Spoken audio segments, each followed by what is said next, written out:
Exercise 1.1.03 First aid method and basic training. Objectives: rescue breathing for an unconscious victim of different condition. Perform treatment for stopping of bleeding.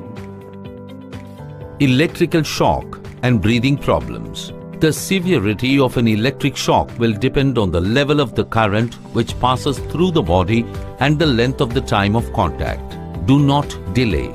Act at once. Make sure that the electric current supply has been disconnected. If the person is still in contact with the electric supply, break the contact either by switching off the power, removing the plug, or wrenching the cable free. If not, stand on some insulating material such as dry wood, rubber, or plastic, or using whatever is at hand to insulate yourself and break the contact by pushing or pulling the person free. If you remain uninsulated, do not touch the victim with your bare hands until the circuit is made dead or he is moved away from the equipment. If the victim is at a height from the ground level, proper safe actions must be taken to prevent him from falling or at least make him fall safe. Electric burns on the victim may not cover a big area but may be deep-seated. All you can do is to cover the area with a clean, sterile dressing and treat for shock. Get expert help as quickly as possible. If the affected person is unconscious but is breathing, loosen the clothing about the neck, chest and waist and place the affected person in the recovery position. Keep a constant check on the breathing and pulse rate. Keep the affected person warm and comfortable. Send for help. Do not give an unconscious person anything by mouth. Do not leave an unconscious person unattended. If the casualty is not breathing, act at once. Don't waste time. Other factors that contribute to the severity of shock are the age of the person, not wearing insulating footwear or wearing wet footwear, weather condition, floor is wet, mains, voltage, etc. Effects of an electric shock. The effect of the current at very low levels may only be an unpleasant tingling sensation, but this in itself may be sufficient to cause one to lose his balance and fall. At higher levels of current, the person receiving the shock may be thrown off his feet and will experience severe pain and possibly minor burns at the point of contact.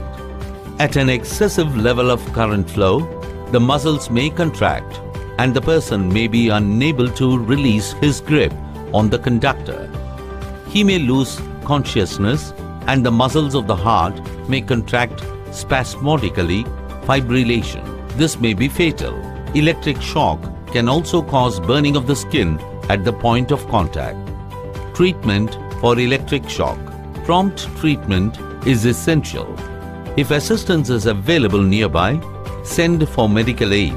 Then carry on with emergency treatment. If you're alone, proceed with treatment at once.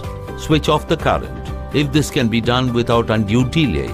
Otherwise, remove the victim from contact with the live conductor using dry, non-conducting materials such as a wooden bar, rope, a scarf, the victim's coat tails, any dry article of clothing, a belt, rolled up newspaper, non-metallic hose, PVC tubing, bakelite paper, tube, etc.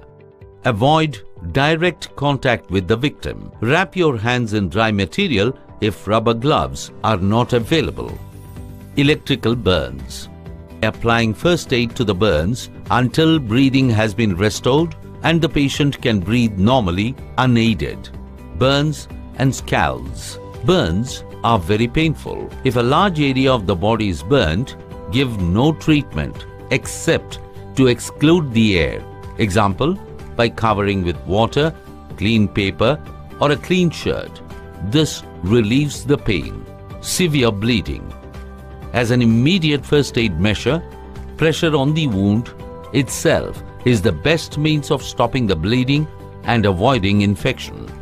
Immediate action. Always, in cases of severe bleeding, make the patient lie down and rest. If possible, raise the injured part above the level of the body. Apply pressure on the wound. Call for assistance.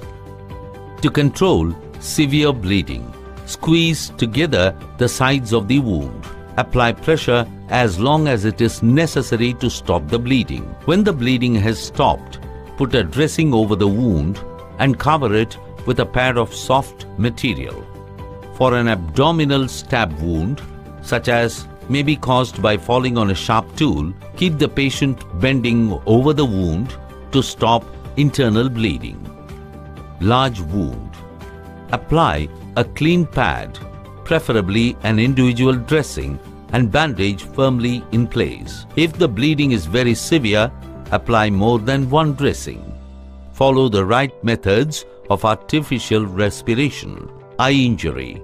For eye irritation caused by arc flashes, use a mild eye drop and apply 2 to 3 drops for 3 or 4 times a day. If the injury is due to a metal chip or slag particles entering the eye, then take the injured person to an eye doctor immediately for treatment. Never rub the eye for any type of eye injury, as it will cause a permanent vision problem. Also, do not apply any eye drop or ointment without consulting an eye doctor.